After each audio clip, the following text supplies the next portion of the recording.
This Sunday, November 23, 2025, Guinea-Bissau elects a new head of state.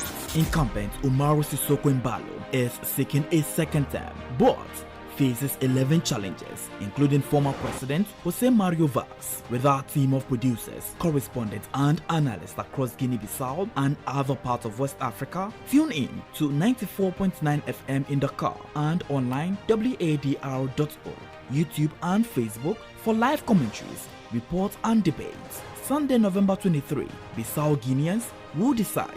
WADR covers.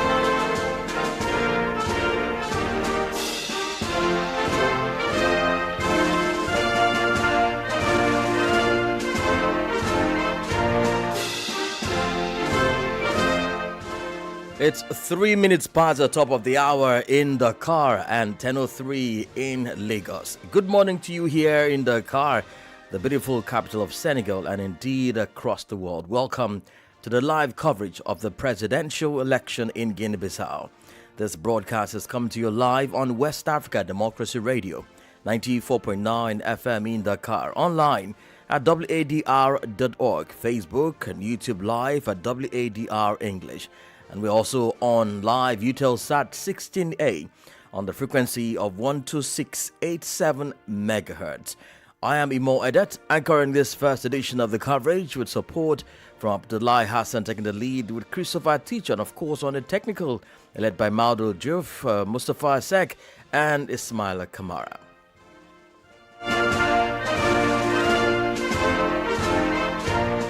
Today is Sunday, November 23, 2025, and it's the D-Day for the presidential elections in Guinea-Bissau.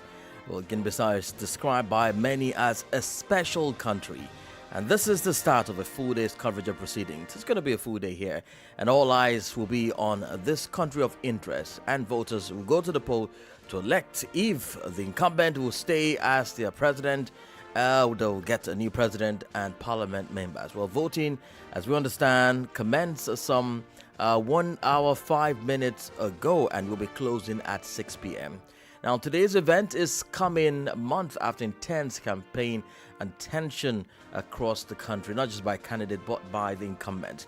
And in the first half of this broadcast, we will link up with our men, our team in Guinea-Bissau, for a feel of what is obtainable and what is going on at the various stations as voters begin queuing for to cast their ballot. We will also return at midday, just in case you will be staying till the end of this broadcast, to bring you the continuation of the proceedings at about 1 p.m.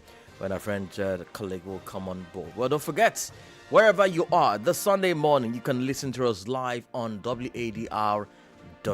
And if you do have your mobile close by, do go on YouTube, Facebook, and click on WADR to watch us live.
Well, today's election in Guinea-Bissau is seen as the latest test of democracy since the country has returned to multi-party politics. 12 candidates are in the race for president, including incumbent President Umaru Sissoco Embalo, who is seeking a second term, supported by the new Kumbu Guinea-Bissau Republican platform. Well, he has promised to create more youth jobs and attract foreign companies to invest in the country. Well, other contenders include former President OSIWA Vaz, 67, who served from 2014 to 2020. Fernando Jas, 47, of the Party for Social Renewal, PRS, is seen as Embalo's main challenger. Bashiru Jah, 52, served 2 brief stints as Prime Minister during Vaz term in 2015. Well, he has promised to promote security and the country's reconciliation. Well, let's bring you a rundown of some of the full profiling of this candidate, and we start with the main opposition candidate himself, Fernando Jas.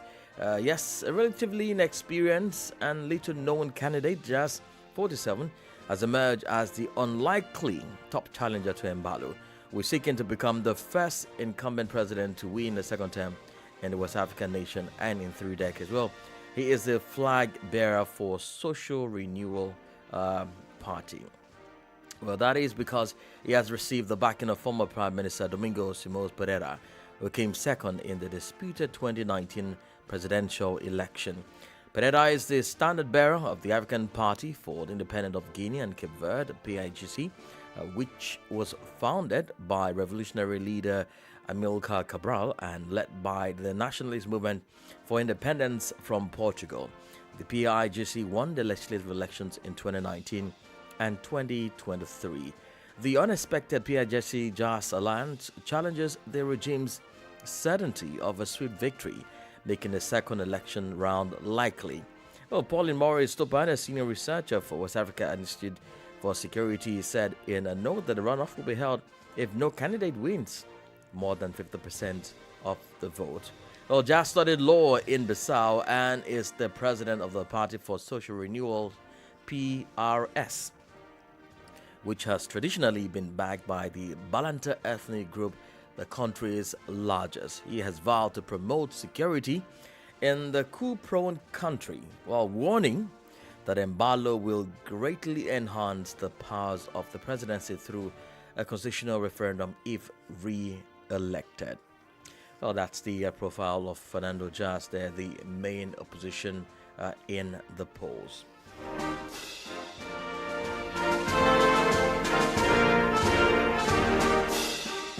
Well, let's bring you the profile of Jose Mario Vaz. He is incidentally the only independent candidate, and 67 served as president from 2014 to 2020, becoming the first to complete a full term since Guinea-Bissau attained independence from Portugal in 1974.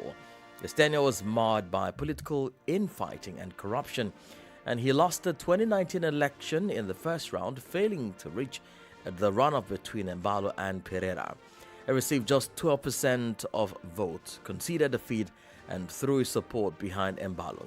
Critics say Vaz failed to control corruption or the flow of drugs through forested islands of the coast. He cycled through 7 prime ministers during his time in office, reinforcing Guinea-Bissau's reputation for political chaos. Well, that has not stopped him from vowing to restore stability to the government if elected again.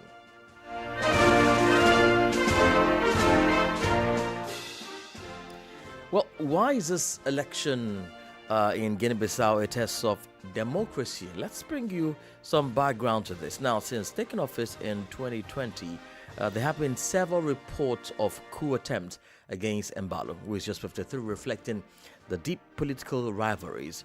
He has in many cases pointed to his rivals. Now, in the latest coup attempt in October, Embalo accused former Prime Minister Pereira of being behind attempts to get him removed from power. Well, Jas has got the backing of Pereira, who was Embalo's main challenger in a runoff election in 2019. Well, recall that Pereira of the African Party for the Independence of Guinea and Cape Verde, which led the Nationalist Movement for Independence from Portugal in 1974, was disqualified from participating in this year's election after authorities said that he filed his papers late. Now, 14 political groups, including one coalition, are contesting legislative seats. Guinea-Bissau has not had a seat in legislature since Embalo, a former army general, dissolved it in 2023 on accusations of a coup attempt, and the PAIGC won the last legislative elections in 2023. Now, here are some additional information that you also need to know. There are 12 candidates in full, including incumbents in the race, more than 800,000 eligible voters going to the polls. Now, some say that's about half of the population of the country. And we can confirm to you that there are hundreds of ECOWAS and AU observers in that country monitoring the election. Of course, our WADR team is also on the ground to monitor and bring you coverages of that election.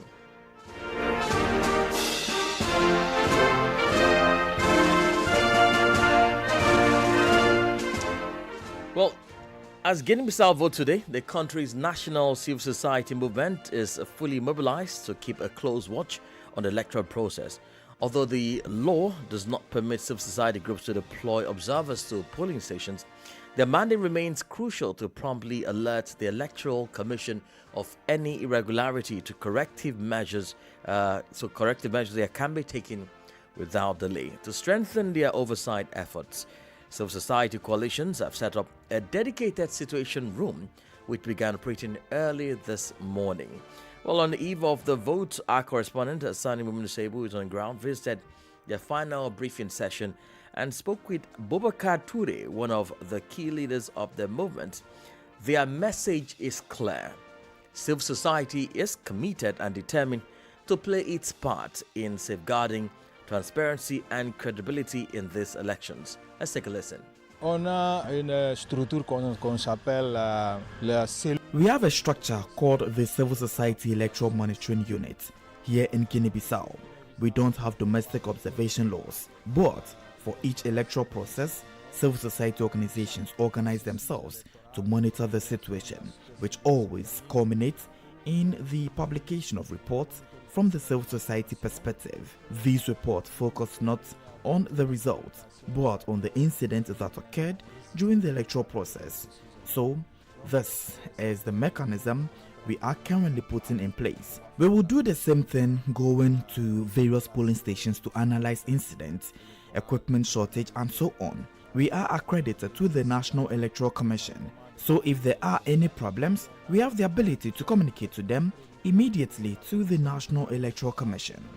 Donc, s'il y a quelques problèmes, on a des possibilités de communiquer immédiatement à la Commission nationale électorale. So when will the situation room start working and until what time? On va monter, on va commencer notre... Well, we'll go up and begin our operation when the polling station opens. We have people on the ground monitoring the situation in constant contact with the various decision cameras and analysts.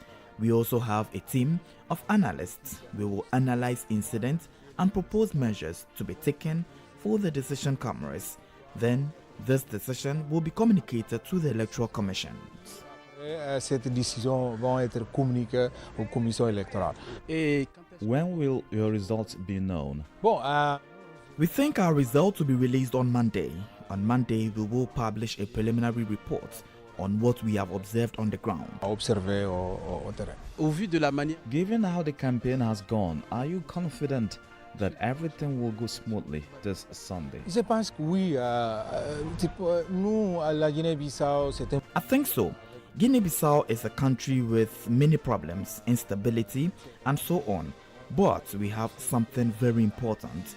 All our electoral processes are always peaceful, without major incidents. I think this electoral process as well will proceed peacefully. During the election campaign, the hate speech, etc., which we criticize, led us to call for a change in that rhetoric. But I think that ultimately, the entire process must unfold peacefully, without any major incidents.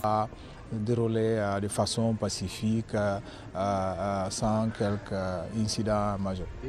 Do you have a particular message for the people of Guinea-Bissau or for the political actors involved in these elections? C'est pour appeler que tout le monde reconnaît les résultats.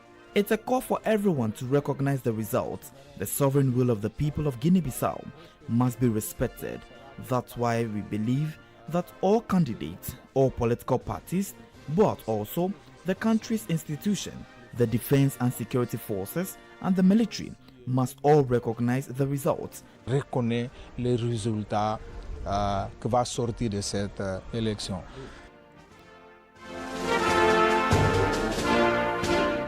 I was Boubacar Toure, one of the key leaders of the civil society movement. Well, as Guinea-Bissau heads to both legislative and presidential elections, women's representation remains outstandingly low, despite a legal requirement mandating that a specific percentage of seats be reserved for women. The principle has proven difficult to enforce. Advocacy efforts have also stalled, largely because Parliament has been dissolved since 2023, leaving no institutional space to push for the inclusion of more female candidates. Amid these challenges, women's rights groups are raising their voices. Aishatu Kamara Njai, Executive Director of the Guinea-Bissau Network for Combating Gender-Based Violence, spoke to WADR Sani Munsebu about the persistent obstacles women face in securing political representation. Pensa como direito de mulheres mais são violado para vir começar na lista. Women's rights are once again being violated because the candidate lists do not include the number of women we wanted. Therefore, we do not expect to see many women in parliament. The law stipulates that 36% of candidates on electoral lists must be women, and I am not aware of this requirement for the future government. From the onset, women are not being given the consideration they deserve. We would have liked lobbying efforts to have been conducted before the elections to address all these issues and ensure a better representation of women. But unfortunately, this was not possible because Parliament was dissolved by the President of the Republic, Sissoco-Embaló. As mangas de partido político está aceitando, mas na prática é que não está olhando, é que está implementado. All right, Aishatu Kamaranjai is the Executive Director of the Guinea-Bissau Network for Combating Gender-Based Violence. All right, it's time for us to cross over to the capital, and we do have Francis Boniface on standby with us. Francis, good morning. Hello, Francis, can you hear me? Yeah, good morning. Yes, so how is Bissau today? Bissau is calm. It's everything is going very slowly, but it's calm. Indeed. Well, so has voting commenced? Where are you at the moment? And please tell us what is happening where you are. Area of town called Santa Lucia, and voting commenced here very early by 7 a.m.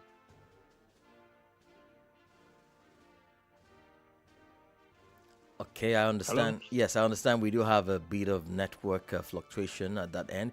You said voting started 7 a.m. Yeah, they arrived at 7, but of course they're going to set up and all that. So they arrived early. By 7, they were already here. Okay. Yeah.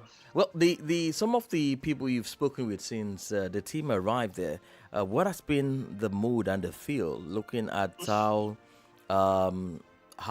Guinea-Bissau is and the attention it has gotten over the years because of the political situation there?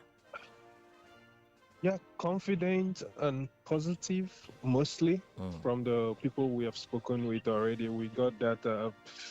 We saw that there was a lot of confidence in the system. There was a lot of hope in this particular election. We should say elections because it's both the presidential and legislative elections. Indeed. What about the security situation? I mean, are there security officials around as it is the case in elections in West Africa? Yeah, the security deployed. a little bit far away. You have more heavy security presence, obviously, a little bit far away from the voting centers. But the voting centers themselves, they're usually like a soldier or someone from the police. Yeah, so that's just it. But much of the heavy security is on the streets, not necessarily at the voting centers. Well, I know it may be too early to determine the voter turnout. We understand that over 800,000 people or citizens are eligible to vote in today's election. Are we going to see at least over half of that turnout with the way things are? Sorry, I didn't get the last question. Yeah, I said that over 800,000 eligible voters will be heading to the polls this Sunday. With the way things are in the country, are we going to see maybe a little over half of that turnout? I think it's possible. That is very, very possible from what we saw from the campaigns, which ended 2 days ago. We saw such a massive turnout at the different campaigns, the ruling party, the various opposition parties. There was a huge level of engagement during the campaign. And we're seeing that already this morning, where we have a lot of people already coming out to vote already. I think the crowds we are seeing here, though modest at this point, is typically the kind of crowd we expect to see towards the afternoon in other West African countries, right? But we're already having 20 to 30 people already on queue to vote. You know, normally in some other countries, we have about 3, 4, 5 people by this time of the day. Then it picks up by afternoon. Yes. But we're already seeing 30, 40 people already on queue to vote, and it's barely even 10 a.m. It's about 9:24 local time now. So I think it's possible that 50% is achievable, or probably more. Well, we understand that AU and ECOWAS observers have been deployed. Are there any other international observers that you have seen aside this two? For now, we've only come in contact with the AU and ECOWAS observers. Local observer groups are not really allowed to cover the elections as we speak. But for other international groups, I would believe there are, but the AU and ECOWAS are more prominent on the ground. Very well. Well, Francis, thank you so much for your time, and we will. And just to add, please go ahead. There's just a little issue here. Okay. There seems to be a lot of people that have not found their name on the voter register. So we spoke to someone who complained about, I think he has seen about 10 people that couldn't find their name on the voter register and have been directed to go somewhere else. I would suppose another office maybe an office of the Electoral Commission to try to rectify that. And it also seems to be the case in Portugal for the diaspora voting. Okay. There are also reports coming from there that people have not really found their names on the voter register in Portugal also. So that's the primary issue on ground now.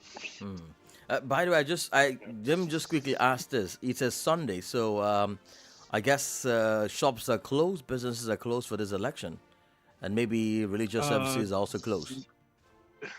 Yeah, businesses are closed because most people want to go and vote, and probably people don't want to take the risk of, like you said, there was heightened tension before the polls. So generally, if you don't really have much doing outside, most people will not want to go outside. All right, Francis, stay safe. We will come to you again in the course of the broadcast. All right, thank you. All right.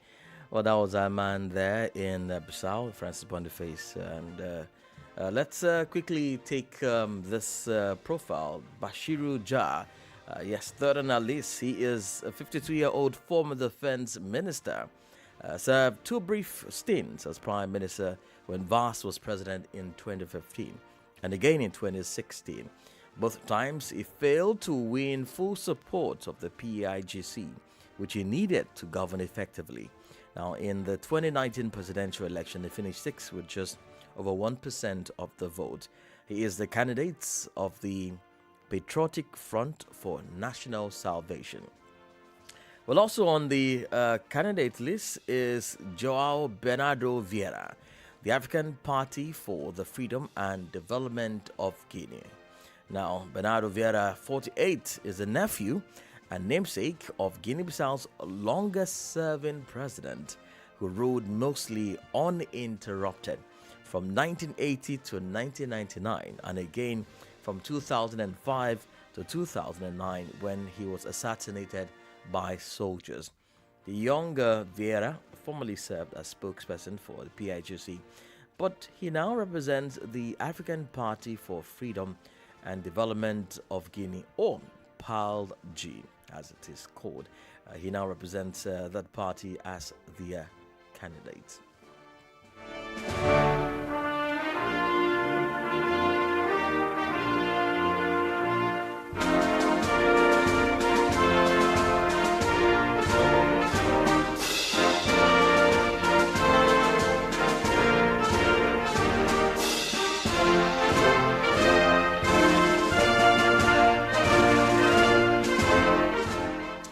It's 9:28 a.m. in case you're just tuning in and wondering why the Guinea-Bissau anthem. Well, today is the general election in Guinea-Bissau, and WADR is bringing you the live and full coverage of this election. Well, if you're just tuning in, you haven't really missed much. Now, let's head back to the political stability of the country as they decide the political and democratic fate of the future today.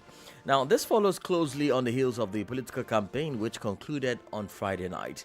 Throughout the voting process today, we will provide updates on various topics, including politics, the economy, health, women's issues, youth concerns, and the media. But first, we'll focus on politics as the country continues its journey towards democratic stability. Since 2023, following the dissolution of parliament by the presidency, Guinea-Bissau has been functioning without a national assembly. In the capital, Bissau, various socio-political actors are debating the root causes of the country's institutional crisis. In this context, a pressing question remains: how can the political crisis in Guinea-Bissau be resolved? Well, here is a report by Usman Umar. Since gaining independence in 1973, Guinea-Bissau has experienced 4 military coups. These coups often followed months of political crisis at the highest levels of government. However, the country has maintained a fragile political stability since 2014, culminating in a democratic transfer of power in 2019 that brought the current president, Umaru Sissoco Embalo, into office. Despite this progress, political tensions remain prevalent in the country. In 2023, the president dissolved both parliament and the government, citing an attempted coup as the reason for his actions. Several soldiers were arrested following this dissolution. Although forceful seizures of power are now a thing of the past, the people of Guinea-Bissau are increasingly turning their attention to the root causes of political instability in an effort to resolve these issues. Discussions often cycle back to the Constitution, the nation's fundamental law.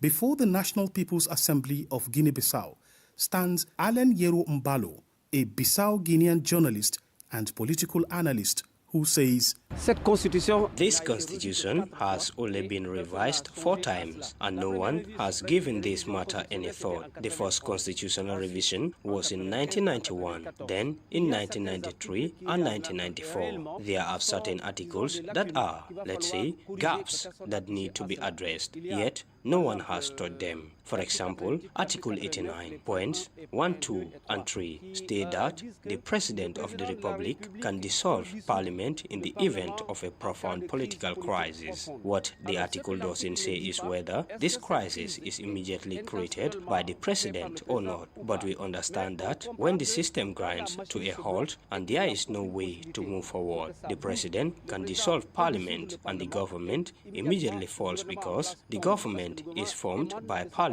The party that wins these elections is the party that elects the Prime Minister, who has the right to form the government and govern the country.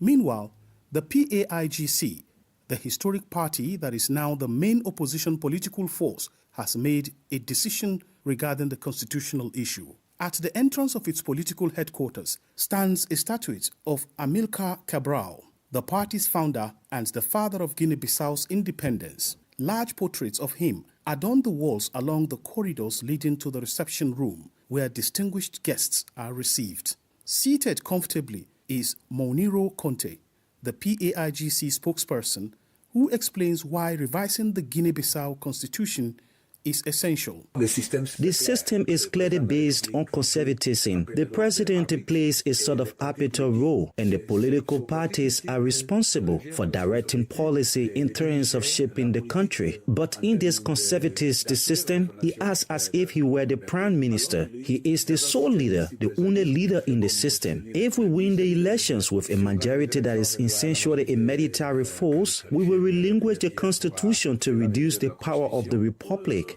In the Guinea-Bissau system of governance, the majority party often coexists with the opposition. The Prime Minister and the Speaker of Parliament are frequently chosen from the opposition ranks after the legislative elections. For the PAIGC, it is now necessary to reduce the powers of the President of the Republic, who will no longer be able to dissolve Parliament and the government in the event of a difficult coexistence with the opposition in the management of the country at the highest level of the state. In this context, Moniro Conte again says, if we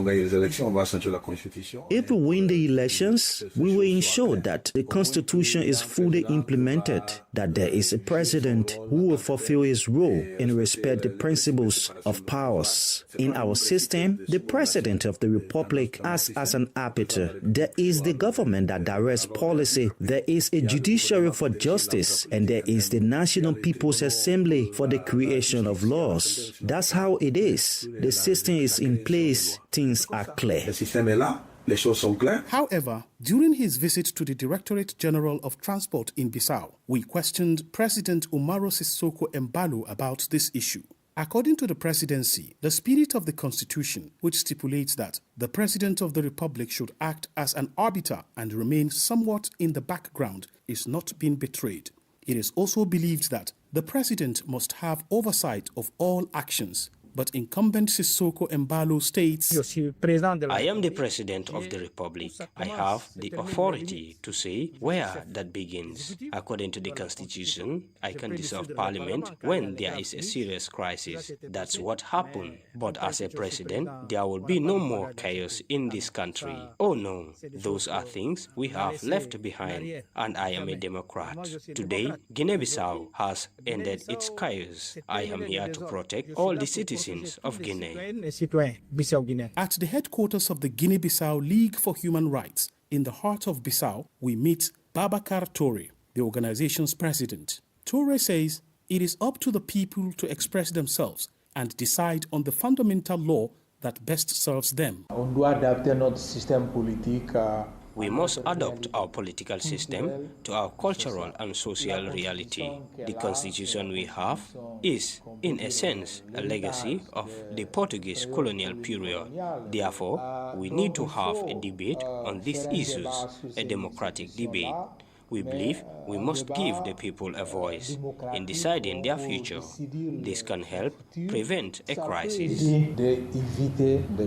As elections unfold, will revising or changing a constitution inherited from colonialism allow Guinea-Bissau to finally turn the page on political crisis? The debate remains open as the people of Guinea-Bissau now aspire to political and democratic stability.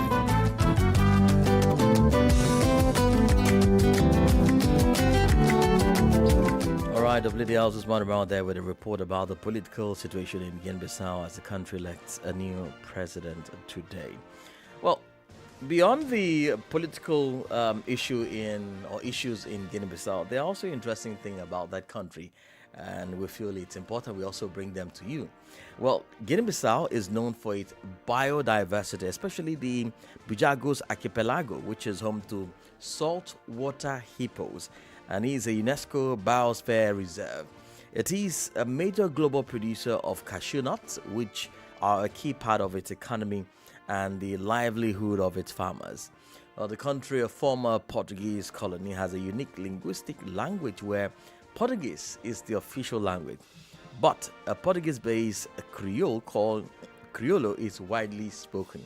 That's quite interesting, just like what we have in Sierra Leone. Now, Bijagos Archipelago, this group of nearly 90 islands, is a UNESCO Biosphere Reserve and is famous for being one of the few places in the world where saltwater hippos can be found. Now, let's talk about the economy. Cashew production. The country is one of the world's top cashew producers, as small as Guinea-Bissau is, and the crop is its main foreign exchange earner. So when you wonder, how do they make their money? It's from cashew nuts. Well, poverty level, the country is also described as one of the poorest in the world and heavily relies on foreign aid. Now, cash is king. Cash is still the primary form of money used, and the bank cards are rarely used. So in case you go to Guinea-Bissau, make sure you hold some cash with you. What about the culture and history? Well, the region was part of the ancient Mali Empire and later the Kingdom of Gabo before being colonized by the Portuguese. Now, while Portuguese is the official language, the population prefer to speak the Creole, which is Criollo. And the country hosts vibrant cultural events such as the Bissau Carnival and the Festival Internacional de Música de Guinea-Bissau, FIMO, which showcase music, dance, and cuisine. Well, they gained independence on the 24th of September, and this is a major national holiday. The Carnival in Bissau, once a festival associated with Catholic Creole culture, has now become a multi-ethnic celebration. Now, rice is a staple food among the coastal people. It is also a prestigious food, and so Guinea-Bissau imported to feed the urban population. Well, Guinea-Bissau is now the world's 6th largest producer of cashew nuts. Yes, the world, they are the 6th largest, and this is a major foreign exchange earner for the country. Well, former President Vieira and his rival military chief Y were both assassinated in January 2009 through a stable interim government which was in place. All right, more fact about Guinea-Bissau, you would say, is an interesting country. Now, the Sporting Club Bissau is the biggest football club in Guinea-Bissau and is based in the country's capital. The club enjoys a massive fan following across the country. What about the flag? Well, Guinea-Bissau's flag draws its inspiration from the flag of the Republic of Ghana. It was the struggle of the Ghanaians for freedom that inspired the people of Guinea-Bissau to put up a fight for their very own independence. Well, Guinea-Bissau and the islands of Cape Verde until 1980 were a single country. Yes, it was a coup that successfully separated the countries into two separate entities. That's why we still have both of them speaking Portuguese. And of course, once hailed as a potential model for African development, Guinea-Bissau is now one of the world's poorest countries. And the last one that you can take away, Guinea-Bissau has a swampy coast with forests changing the grasslands in the east. All right. Well, so it's not just about the election or governance. The country is also an interesting place to visit, especially during festive seasons. December is here, so in case you're thinking of where to visit, well, do try Guinea-Bissau.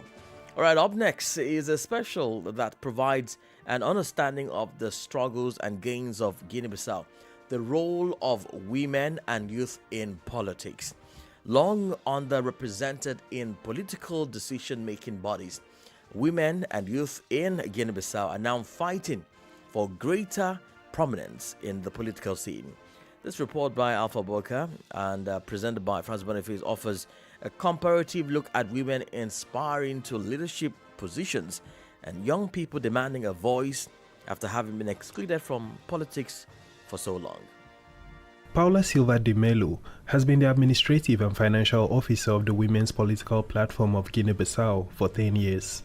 This morning, she took part in a meeting of Bissau-Guinean journalists on the country's political situation. In the last decade, through her organization that brings together nearly 70 women's organizations, this former journalist has been fighting to see more women represented in political bodies and at the highest levels of the state. For Paula Silva de Melo, an activist in her 60s, Bissau-Guinean women played an active role in the independence struggle and must regain their rightful place at the heart of national politics. With our organization, we have for years been multiplying awareness and training campaigns for women across the country. The goal is to remind women of the political role they played in the past, particularly their contribution to the independence struggle. We also inform women of their rights and of the place they deserve in society. We also want to foster women's leadership so that they become aware that they too can enter politics and hold high political office in the country. To create more room for women, the Women's Political Platform of Guinea-Bissau has been advocating in recent years for gender parity in parliament and in government. In 2018, Paulo Silva de Mello and her fellow activists obtained a 36% quota. However, the measure is still struggling to be fully implemented. During the first few months after the adoption of the 36% quota for women in parliament and in government, we noticed that institutions made efforts to comply. This allowed many women to reach important positions in politics and public administration. But after a few months, there was a decline, and up to today, the measure is no longer truly respected. We plan to once again call upon the National Assembly after the elections in November so that this time we can achieve parity in parliament and in government. We will then look at what mechanisms need to be put in place to ensure compliance once it is adopted by everyone.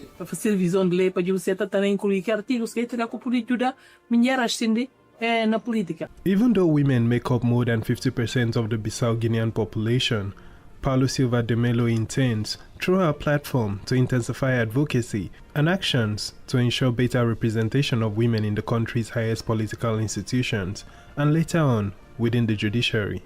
At the Monument of the Martyrs in Bissau, across from the capital's port, we met Vladimir Kuba. In his 20s and dressed smartly, he has been the president of the Youth Council of Guinea-Bissau for 3 years. With his organization, he is now fighting to get young people involved in politics as they are still more active in the social field.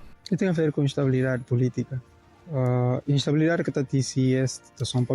Our country has gone through a lot of political instability and has experienced several military coups.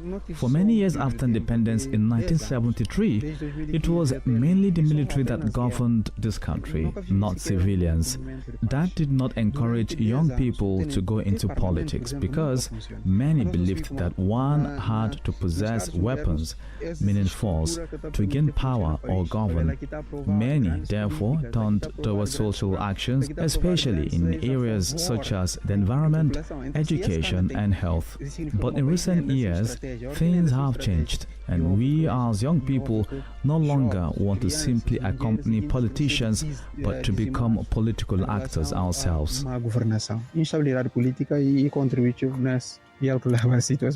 Today, the Youth Council of Guinea-Bissau is alongside political parties, advocating youth mentorship and greater youth emergence in the national political arena. We have begun regional consultations through the Regional Youth Council with young people across the country. This will allow us to agree on our ambitions and political engagement. Recommendations will be made and a roadmap adopted. We will then present this to political parties and will be able to work with them so that once they are in power, young people can be at the heart of the political system. That is, how many young people will enter politics and eventually be at the forefront of the political scene. Will Bissau Guinean youth one day take power in the country? For now, they continue to fight to gain more space in politics after years focused on social engagement.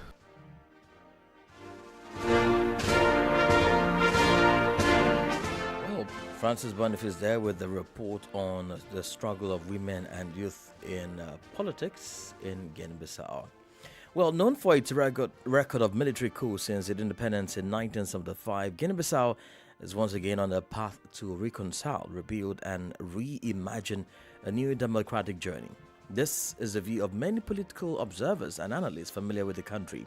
But with growing division among the political alleged suppression of opposition and dissent voices, including the forceful removal of a major political figure, Domingo Simões Pereira, the situation may be dicey.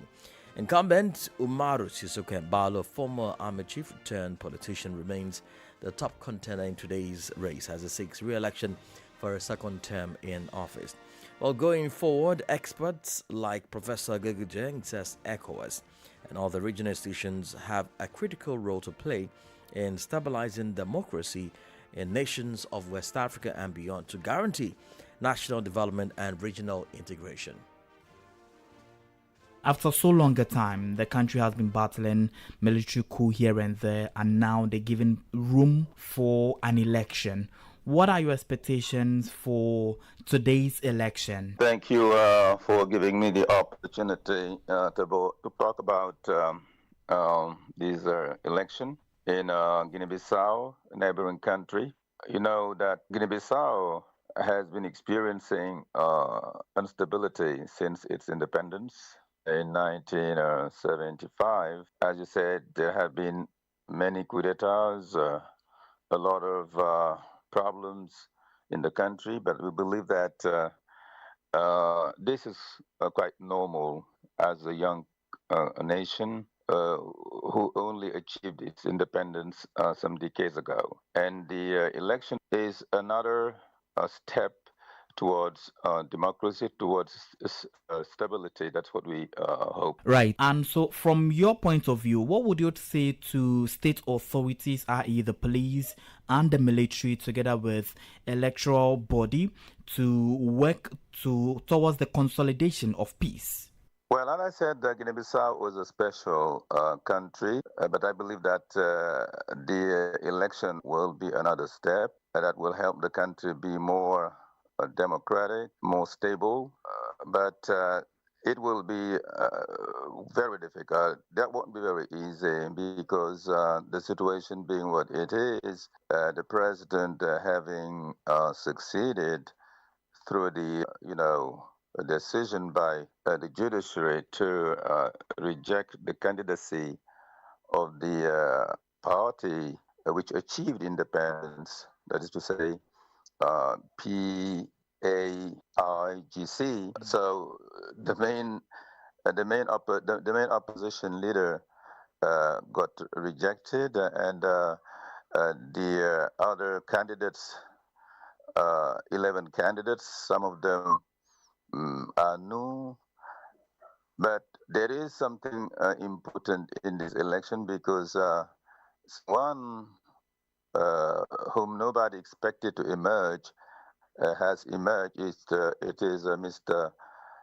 Fernando da Costa, and we are under the impression that we have a challenge between two candidates, that is to say the outgoing president and the young candidate, Mr. Fernando da Costa. And I believe that the president, having succeeded in getting rid of the main opposition leader, is now facing a tougher candidate, a tougher opposition leader than expected, that to say, this young leader. And I believe that the situation may be difficult for him because he is the independent candidate, Mr. Fernando da Costa. He is now being supported by the biggest political party which led Guinea-Bissau to independence. As they have their candidates rejected, they are now supporting the candidacy of Fernando da Costa. Other candidates also has moved away from the presidency and is supporting him. So the youth also believe that he is the right person to bring in the changes they have been expecting for so long. So the election can really bring in something unexpected. That's to say, the election of Fernando da Costa. But I still believe that the outgoing president, Mbalo, is still the one who has more chances to pass.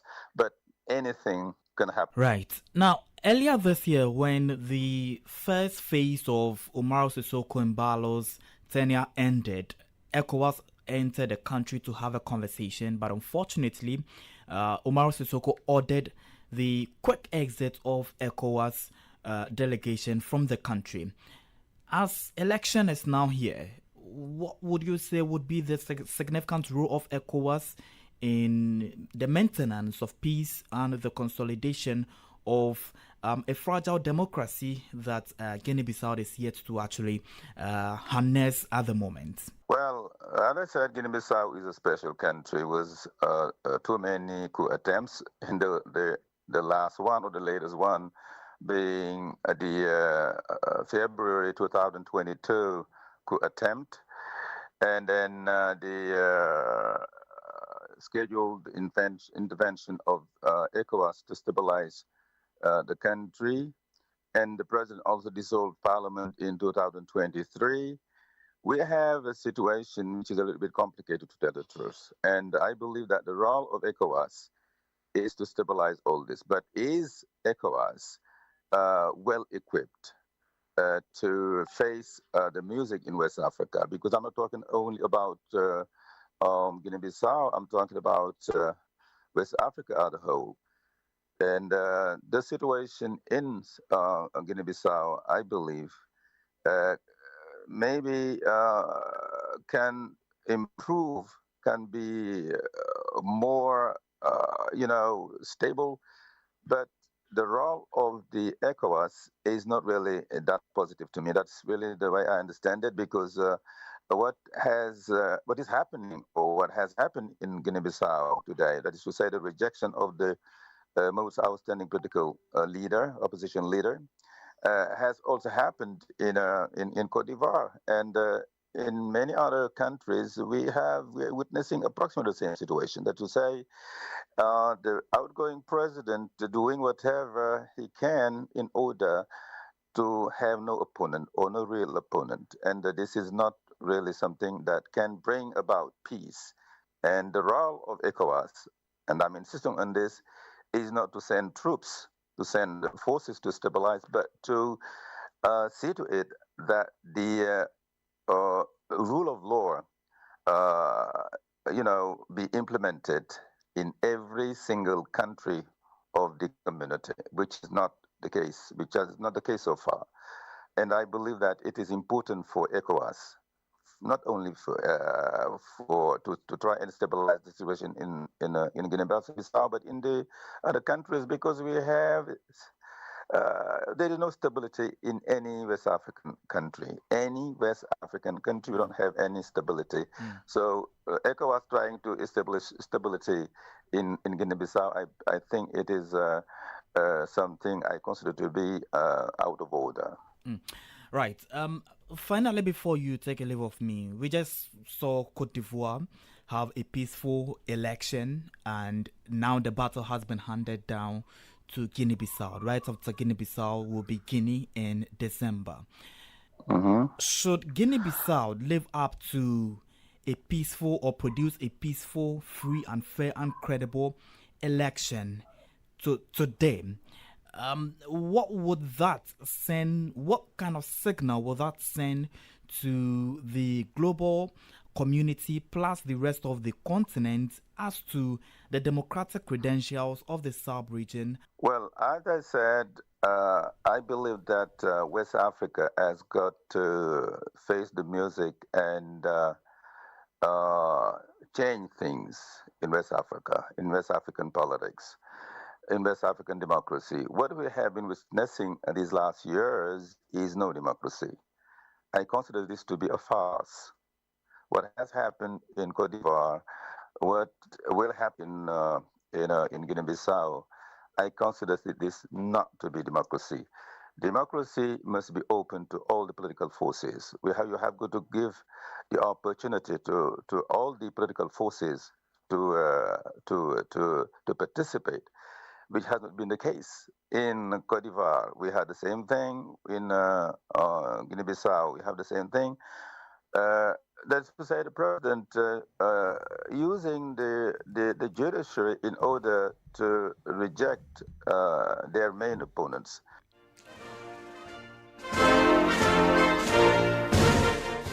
That was Professor Gogi Jeng, an expert in geopolitics. Well, that's much we can take in this first edition of a live coverage of the 2025 presidential elections in Guinea-Bissau. Do join us at midday for our second edition, as we'll be back to bring you updates on the day's proceedings. And we'll be having also an in-studio expert to also look at the broader issue on the elections and beyond. But for now, many thanks for your time and allowing us into your Sunday. And big thanks to all the members of the production team. We'll be back at midday. I am Imo Edet. Good morning.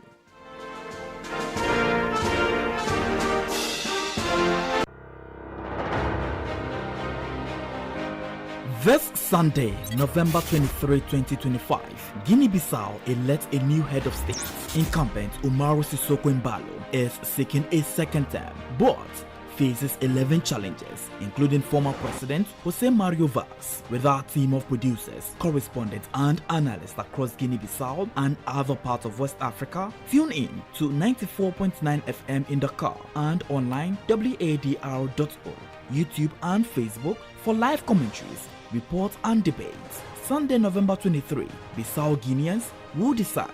WADR covers.